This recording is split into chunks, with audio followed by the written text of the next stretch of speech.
I say deceptively because we read these names and we just kind of go, who cares? So who cares that so-and-so begat so-and-so? But these genealogies are about the Messianic seed.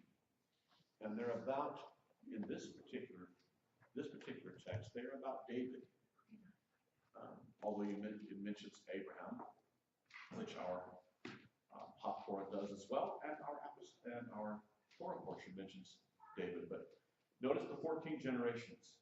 I believe we have what is called, going on here, gematria. The value of David's name is the number 14. And so if you have the Dalet, which is the fourth letter in, Aleph, Beit, Gimel, Dalet, that's 4. And then you have the Hey and the Vav, that brings you to 6. So Dalet, Vav, and then Dalet, that would be his name, David. You have 4, 6, 4, you have 14. So it's this little gematria, because we know that if you go back and look at the genealogies in the Hebrew scriptures, that there are more than 15, or more than 14. So some names have been skipped, okay? And just another little thing about genealogies that's important is that sometimes when you have father, it can mean grandfather. So these genealogies can truncate, okay? So that happens in the genealogies. But the point is that we've been tracing the Messianic seed, and now we come to this one, and we want to trace his seed.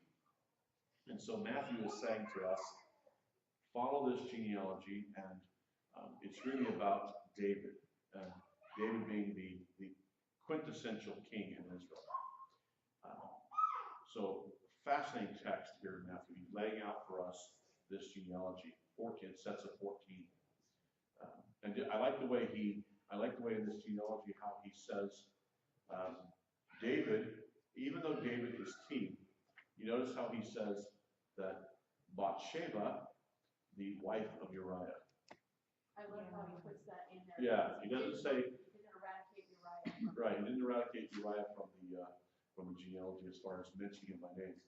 So fascinating in the genealogy is how Matthew is bringing in the fact that I know the story. I know what happened earlier. Now, if you look at our Torah reading, here you have this man Abraham, who is going to pass off his wife as his sister. And he's going to do that twice, and then his son is going to repeat the same mistake. And here's the really, really cool part about it, so to speak, is that he's going to end up with all kinds of stuff that he gets to keep. This Pharaoh says, since I'm taking your sister, and you're her brother, I'll give you all this stuff in order to, be part of the family. Kind of a bride price. So he gets all kinds of things. One of the things he gets, though, in this is he gets female servants. And that's going to come back to bite Abraham. Because you have a woman named Hagar, which, by the way, just means the foreigner. She's just called the foreigner. She comes from Egypt. And she is going to give birth to a child called Ishmael. And Ishmael is going to give problems to the Jewish people to this day. Those who are known as Arabs or Palestinians are the descendants of Ishmael. They have Abraham as their father, but they are not the promised seed. Not the promised seed. Hold on one second. Let me finish this section. I'll come to you guys in a second. So Abraham passes his wife off as his sister, and then it's revealed that, well, not exactly. And Abraham says, rather than relying upon the Lord to save his life, reverts to a lie. And even in that, and here's God protecting his sovereign promise and the promised seed. Even in that, Abraham is blessed. Abraham is blessed out of his socks. He gets all this stuff. Hold on, one right here. Go ahead. It's ironic because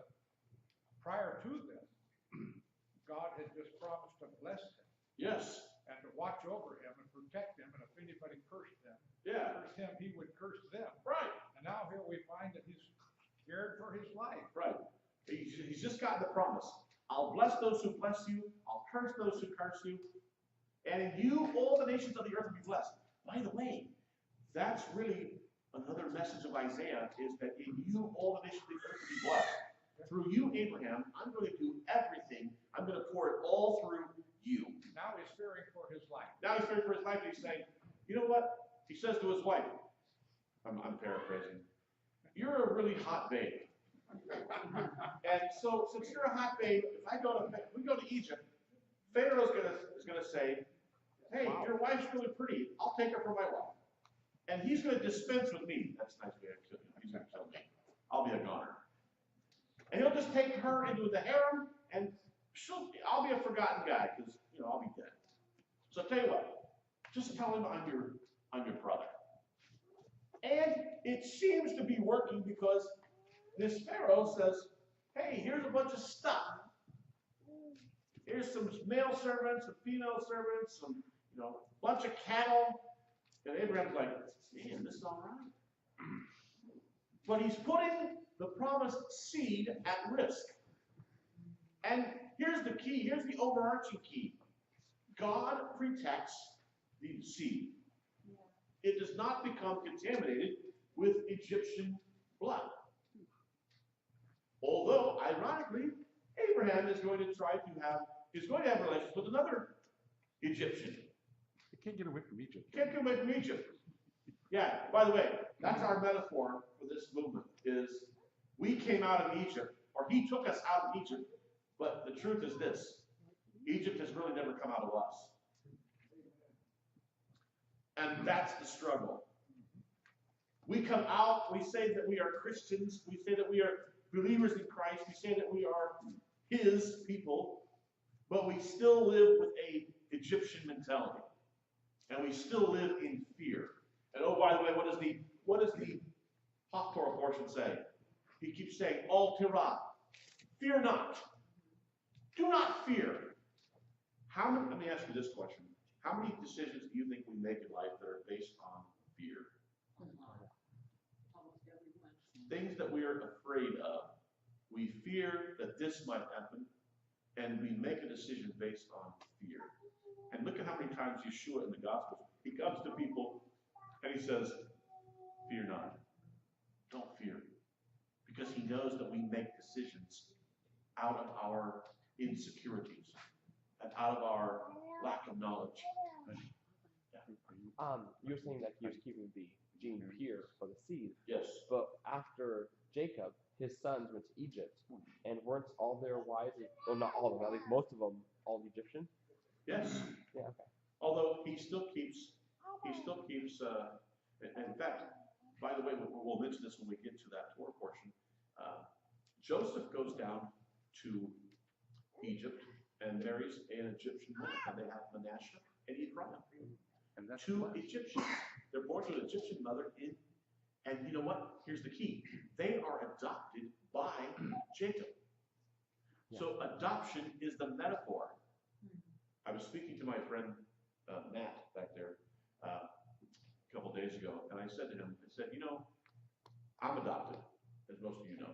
And I said, would you treat an adopted child any fundamentally different way than you do your two natural-born children? Would they eat at the same table? Would they dress the same way? Would their lives be fundamentally the same? And he said, yeah. And I said, we have this picture of adoption in this latter part of Genesis where Jacob crosses his hands and he adopts Ephraim and Manasseh and brings them into the 12 tribes.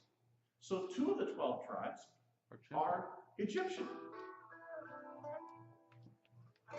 For your entertainment. There's another noteworthy thing here, and that is that both Abraham and Jacob left the promised land and got in trouble for it. Isaac stayed there Yes. and got blessed. Yes. Absolutely.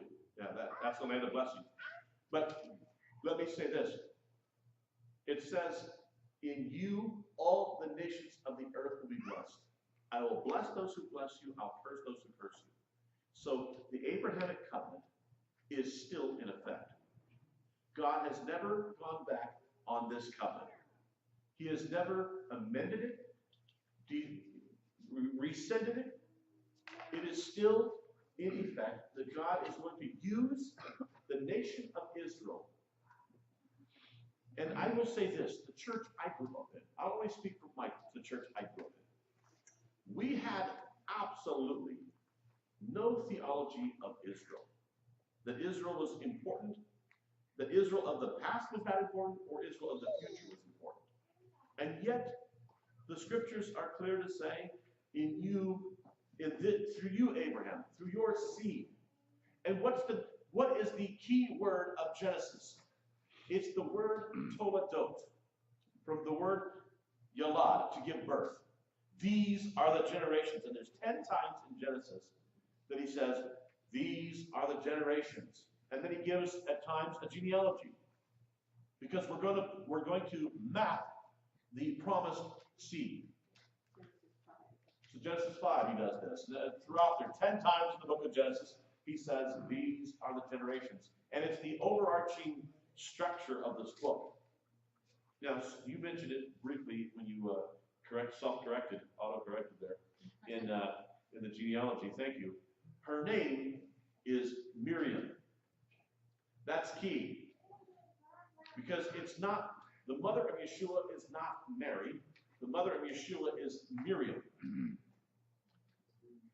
And that's important because who does Miriam remind us of? Moshe. Moshe's sister, Moses. Moshe, Miriam, Aaron. Okay?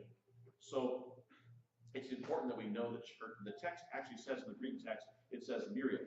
And we have shortened it in English to, and by the way, the book of James is not James, it's Yaakov. Jacob. Yaakov. Clearly. Yeah, James. Okay? But we anglicize the name to where we no longer see connection to previous text and previous persons, and we lose these connections. Wasn't James named to recognize King James? Yes. Yeah. In the King James Version, yes, go ahead. It was my understanding that when it says I will bless the nation through your seed, it was singular seed, and it was talking about Yeshua. Actually, it's interesting. It's interesting you say that because Paul picks up on this word seed, and he talks about how this word seed is a collective. That can mean seed, singular, but can also mean seed collective. For instance, nobody says today, here's an example. I'm going to go get a hair's cut. You said I'm going to go get a haircut. Because the singular hair stands for the collective of what you're going to get. You're not, the barber or the beautician isn't going to say, well, I'm just going to cut one hair. It's plurality. So in this seed, in this one seed, is multiple seed. Okay?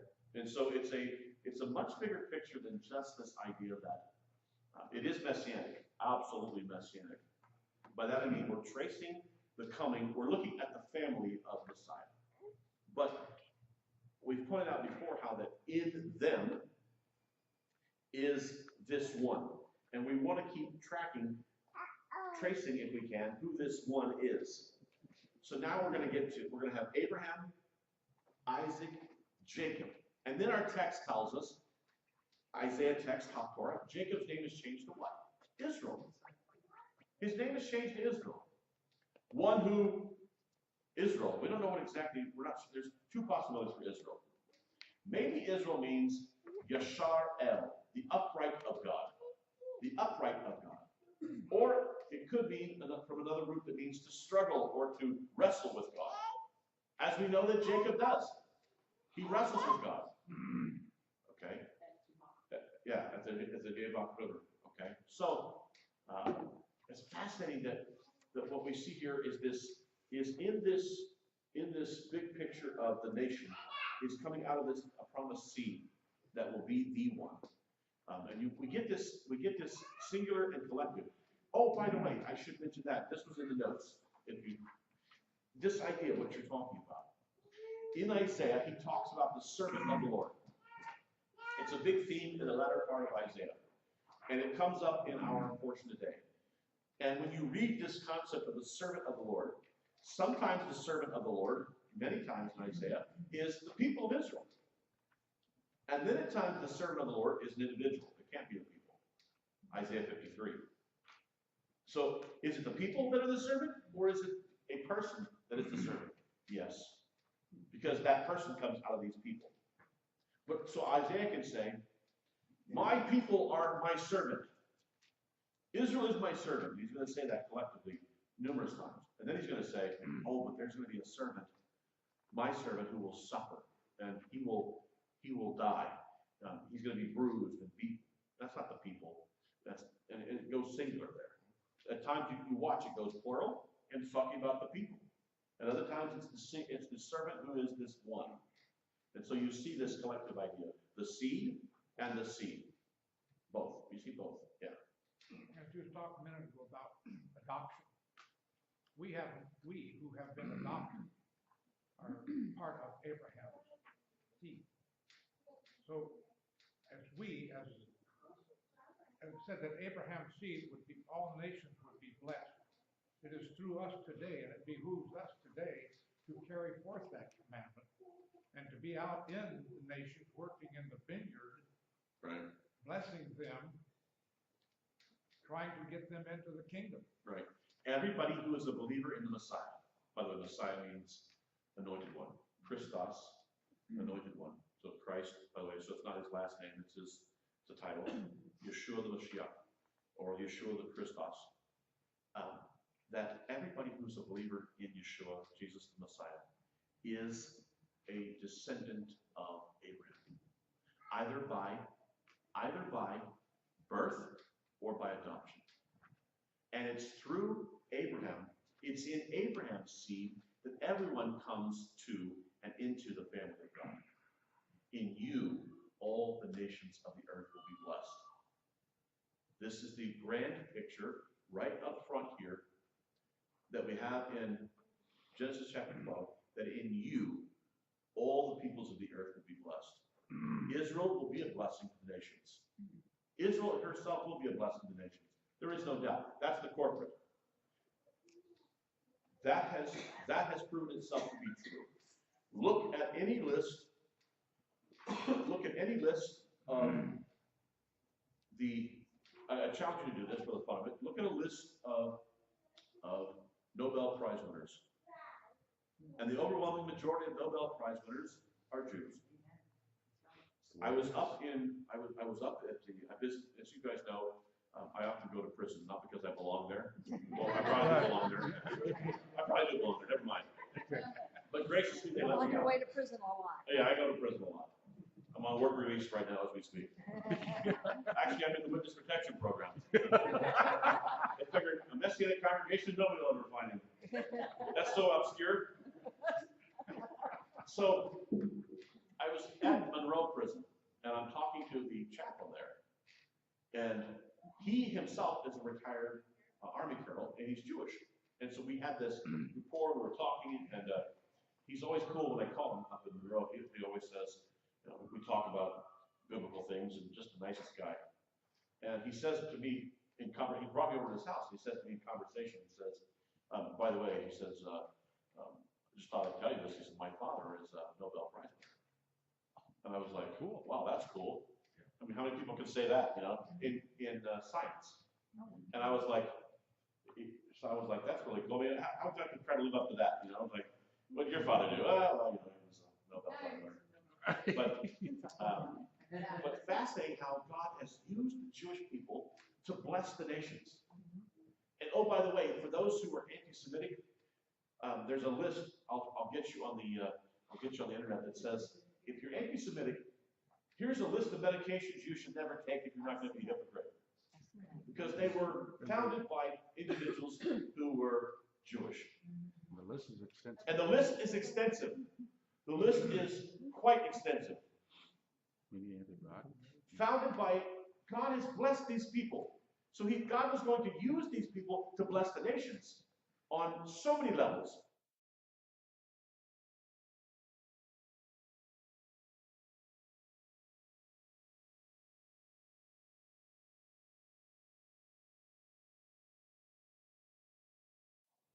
Join with me, there's some questions or comments, yeah, go ahead.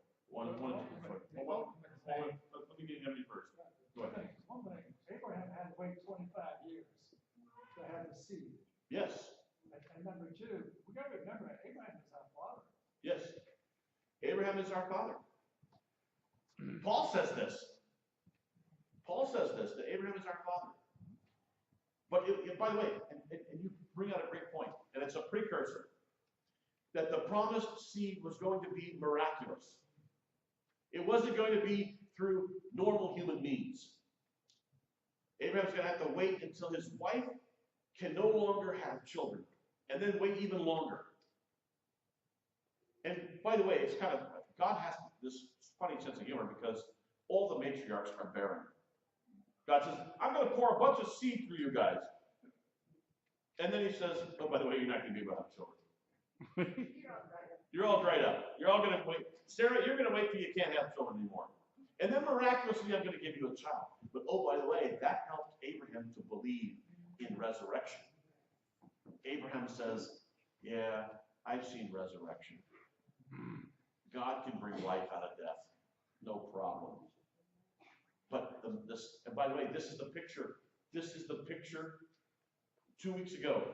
Went to see David, Kirk's son.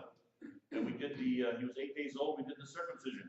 Why do we do circumcision? Why did he give us the sign of circumcision? To say, the flesh must be cut away. Because the promised descendant will not come, the promised seed will not come through normal human means. It will be rolled away. And I will do something miraculous.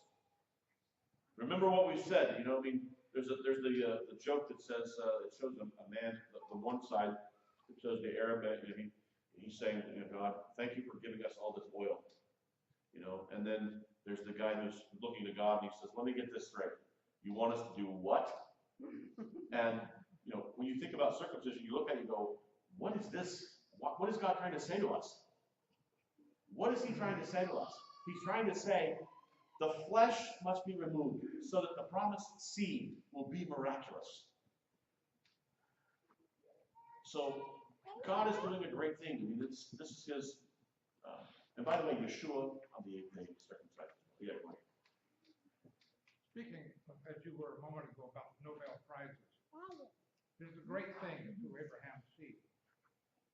Physical blessings have been brought into this temporal world. Absolutely. But the greatest blessing is through us, that we will bring spiritual, eternal blessings into this world and Right. bringing people into the eternal kingdom. Right. And by the way, every one of you, he said to Abraham, two things. Abraham, I want you to go out and look at the stars.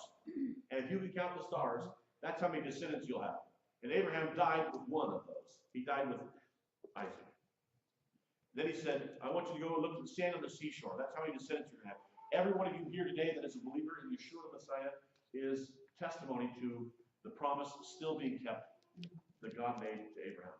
That you are part of the descendants of Abraham. Spiritual descendants of Abraham.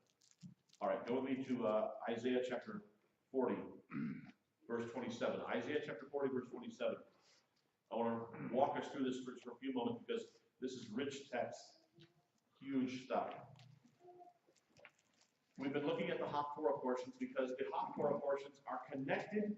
We're connected to the Torah portions by themes and by language. Going back, does anybody remember, I talked the last 2 weeks, how did we get to the Haftorah portions? Anybody remember? You mean Hadrian or what? Hadrian, thank you. Somebody was listening. A man by the name of Hadrian. We had the Bar Kokhba revolt in 132 to 135. Bar Kokhba meaning son of the star.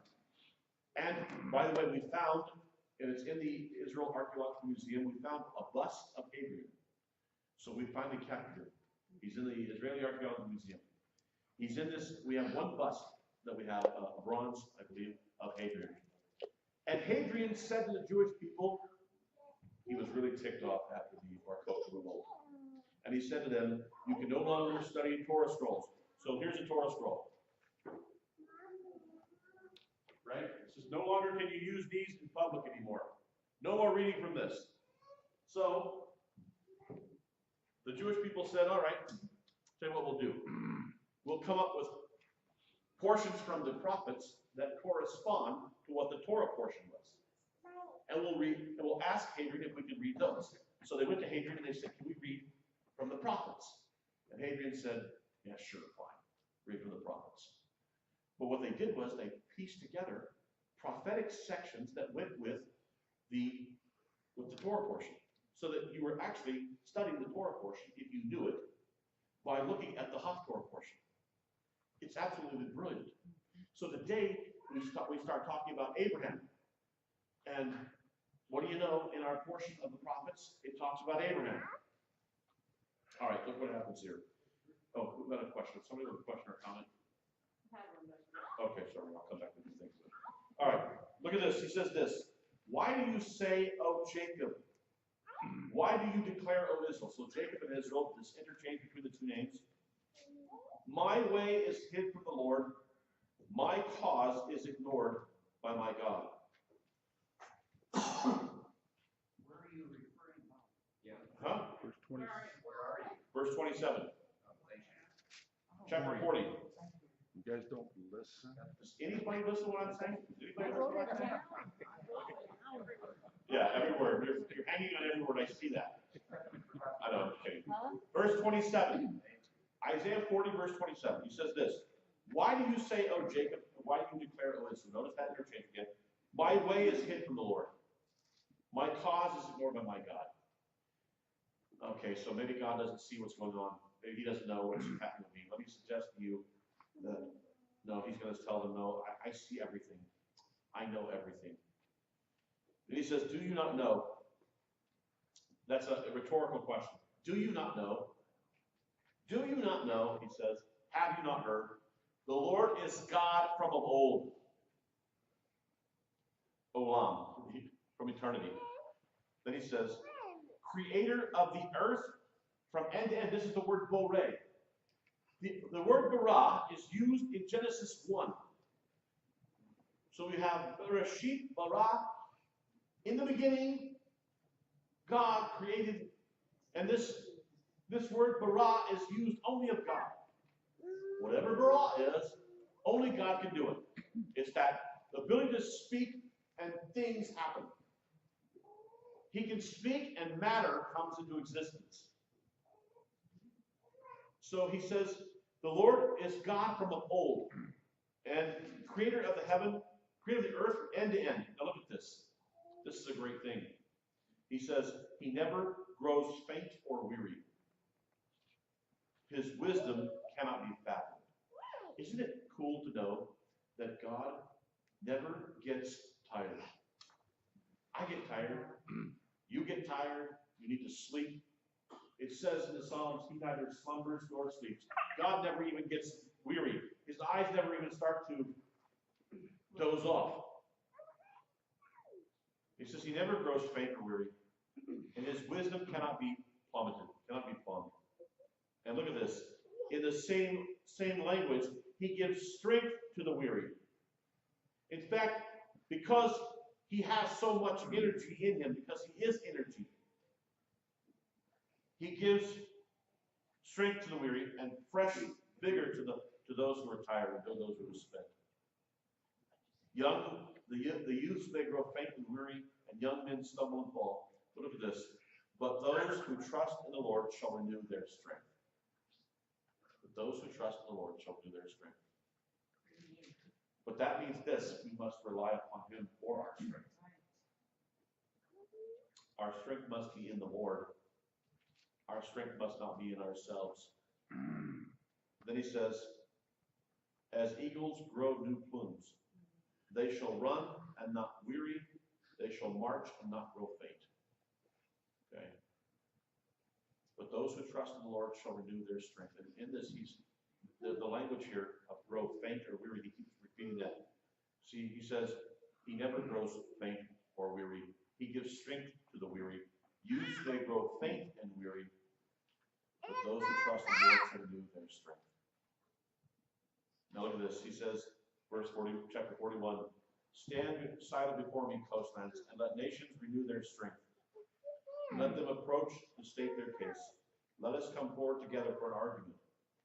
Who has roused the victor from the east, summoned him to service, has delivered up nations to him, and trodden sovereigns down, has rendered their swords like dust, their bows like wind-blown straw. He says, you know what? All these armies that have these huge tanks, they have all this stuff. You know what's going to happen to them? I can reduce their swords to dust and their bows to straw. They'll just blow on it. My wind will blow on it, and it'll go away.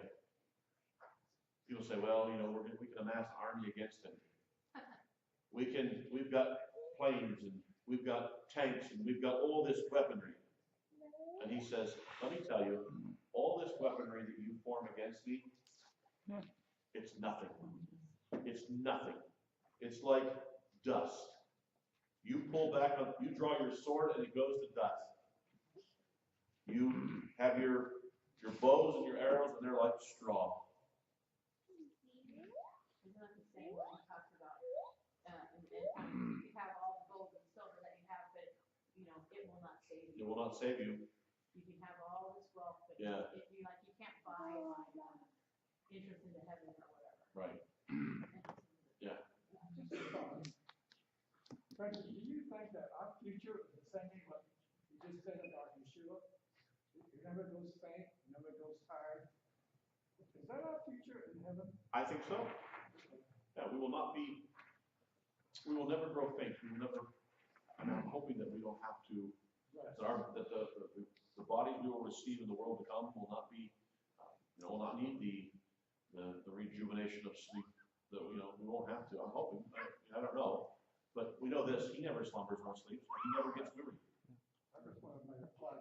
Maybe it does. I'd like to think that that's how we're going to be. I'm not sure that a little bit of sleep's not a bad thing. Yeah, sleep is not, I'm not saying sleep is necessarily bad, but You only need sleep if you're trying to regenerate flesh. yeah, who knows? But maybe it is. Energy or energy, which Yeah. I think that we probably will be. There's no need to give energy. Maybe that's the case.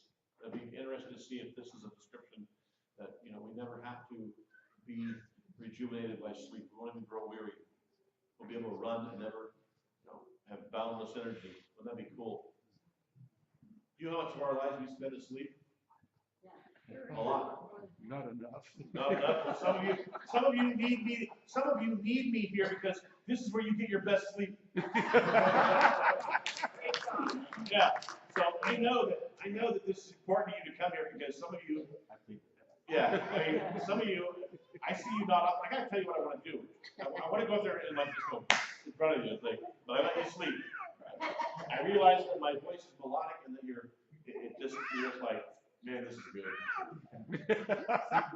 Yeah, just sleeping in the spirit. It's like, man, I'm getting acquainted with the back of my eyelids right now. It's all good. All right, yeah. Using that subliminal messaging model. All right, look at this. Verse 41:3. He says, he who pursues them, he goes unscathed. No shackle is placed on his feet. Who has wrought and achieved this? Who has announced the generations from the start? Now look at this. This is verse 4. He says, I, the Lord, who was first and will be the last as well. I'm the beginning, that's the word Rishon, and I am Acharim, I'm the last. I'm everything in between. So here's what God's saying. Let me put it this terminology. I was here before anybody else was, and I'll be here when everybody else is gone. That's a nice way of saying it. I was here before anybody was here, and I'll be here after everybody else is gone. I'm the first, and I'm the last, and I'm everything in between. So put your trust in me, because don't put your trust in men. Don't put your trust in chariots. Don't put your trust in horses, that is, in things, but put your trust in me, because I am eternal. I am eternal. Now look at this, he says in verse 5, the coastlands look on in fear, the ends of earth tremble. They draw near and they come. Each one helps, now look at this, now he's gonna talk about idolatry. Each one helps the other, says to his fellow, take courage. The woodworker encourages the smith, who flattens with the hammer, him who pounds the anvil. He says of the riveting, it is good, and he fixes it with nails that it may not topple. People think, well, the prophets, one of the things that they do, one of their fun things to do in the prophetic text is to lampoon those who make idols. Let me get this straight. You guys chop a tree down, and then you delimb it, and then you burn part of it, and the other part of it you use to make an idol. And you cover that over with gold. You smith this, and you hammer it out, and you think that somehow this thing that you have created, and this thing that grew on the earth is going to be your Savior? Do you realize, and this is the prophets, do you realize how foolish this is? To trust in something that you have given trust to that is just nothing. It's a created thing. No matter how beautiful it looks, no matter how you doll it up, it's still an idol. Brent? Yeah. Jeremiah, is that what you call the Asherah? Asherah. That's one of the Asherahs were the poles. Something that may have been. Pole that they made an idol out of? Yes. High place, bamot. So you have the bamot, the high places, and then you have the Asherah poles, which are basically just they're poles. But interestingly enough, we found these archaeologically, these bamot, these high places. The site where we saw one of them, there's a couple of them in the, they're still archaeologically in existence. And what you have is they built new rocks in a round square, and then in a round square. In a circle. And then they had steps leading up to them, and they would offer sacrifices. There is one of those at Harmagito. The Harmagito, part of the archaeology there is a bamot. And there's a couple other places. Yeah, they're huge. Some of them are huge. They built these up so the rocks come up to about right here, but then you have to, they built steps going up, and then they would go up. So why do you go up to mountains? You go up to mountains because in the mind of the ancient Near East, closer to God. This is how they think. So what does God say? Come up to Mount Sinai and get the commandments. Yeah. Go up to the mountains. Everything's about going up to the mountains because this is where you get close to the gods. Okay, you go to the hills. My eyes look to the hills, and whence cometh my help?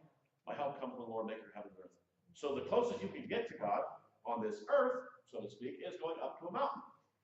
So God keeps saying, and the gods said, come to the mountains. Okay, so they built on the top of these mountains.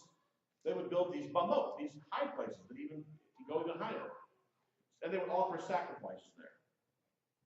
This is what you see with the prophets of Baal and a few other places, going up to these different mountains to offer sacrifices, human sacrifices. Is that the same one that Samuel was, Elijah was mocking? Yes. Yeah. All right, let's finish this up. He says, go look at this. Look at verse 8. Look at verse 8. He says, but you, Israel, my servant, Jacob, whom I have chosen, seed of Abraham, the one I love. The one I love. But you, Israel, my servant, Jacob, whom I have chosen, seed of Abraham. Notice seed of Abraham. Zerah, Abraham, Ohavi, the one I love. That's covenantal. I have given covenant love to Abraham. This Abrahamic covenant. In you, all the nations of the earth will be blessed. Question? Yeah, my ESV says my friend versus the one I love. Is that? Can they both? And that's how a lot of the translations put it. It's my friend. But the Hebrew word here is Ohavi for love. Aha for love. The one I love. Which is covenantal. And friend. I mean, the one I love, friend. Okay. I mean, but I like there's a different word for friend in Hebrew. Here it's actually Ohavi, my friend, my love. I guess it's a context thing. It's a context thing. It's okay. I mean, friend is okay, as your translation say that, but it's really the word aha. The root aha. And notice, seed of Abraham. The seed of Abraham. let's continue on. Let's finish this up real quick.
There is no one like him. There is none like him. And yet he is Holy One of Israel.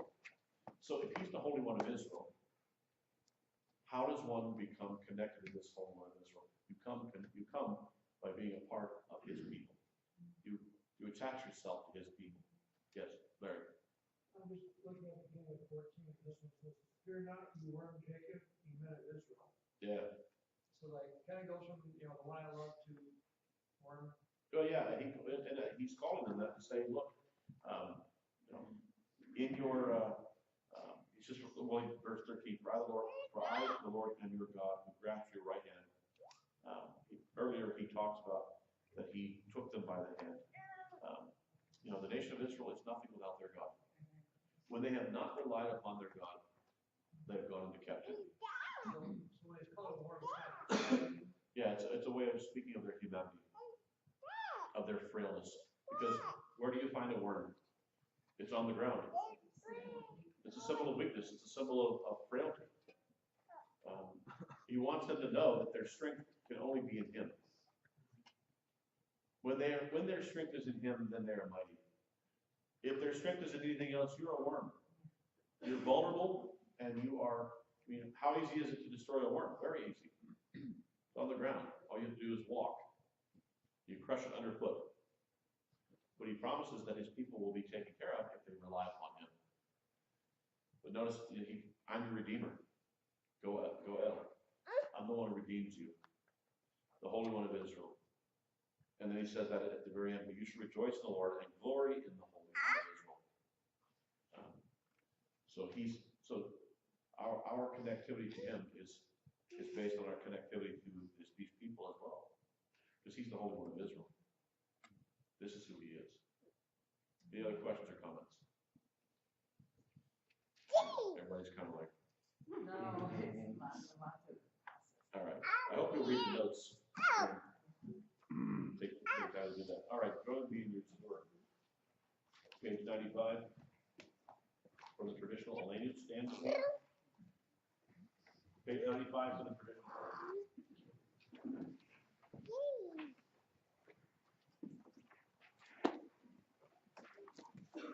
Alenu la shapea creator hako la tehidu la letze hebresi shelo asekoye hamatzon velo samanu kemispakot adama shelo samkelkeinu kahem vekol alenu kekol hamonam v'anachnu kori uvistaka binu modim lifting Elek Malkei Hamati Akadosh Baruch Hu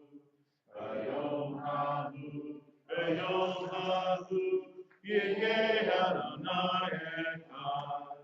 Ushemo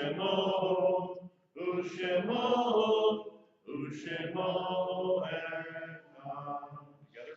We are duty bound to praise the Master of all, to ascribe greatness to the one who created from the beginning. But he did not make us as the nations of the land, and did not place us as the families of the earth.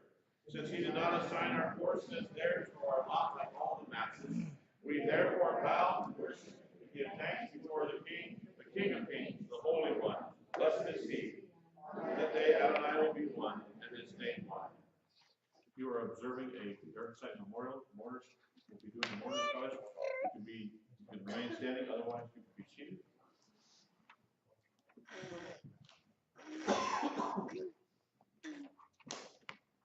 Page 97.